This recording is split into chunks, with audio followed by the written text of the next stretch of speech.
রাজধানীর ১৩ নম্বর সেক্টরে রিকশা চালককে মারধর করে শপিং মলে বেঁধে রাখার খবরটি গুজব।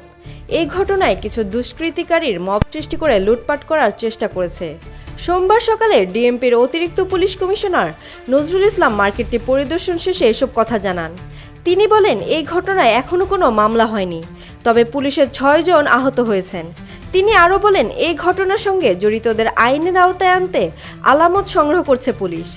এদিকে এখনও মার্কেটে বন্ধ রয়েছে। ব্যবসায়ীরা জানান, এই হামলায় তাদের কোটি টাকার উপরে ক্ষতি হয়েছে। এখনও আতঙ্ক বিরাজ করছে।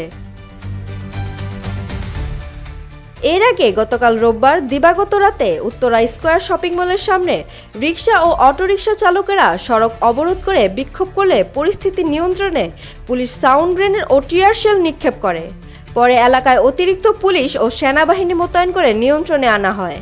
প্রত্যক্ষদর্শীরা জানান, এক রিকশা চালককে পিটিয়ে হত্যা করে তার মরদেহ ভবনের ভিতরে গুম করা হয়েছে এমন অভিযোগ তুলে স্থানীয় রিকশা চালক ও এলাকাবাসী ভবনের সামনে জড়ো হন। এক পর্যায়ে তারা সড়ক অবরোধ করে বিক্ষোভ শুরু করেন এবং ভবনটিতে ভাঙচুর চালান। খবর পেয়ে ঘটনাস্থলে পুলিশ পৌঁছালে বিক্ষুব্ধ জনতার সঙ্গে দফায় দফায় ধাওয়া পাল্টা ধাওয়ার ঘটনা ঘটে।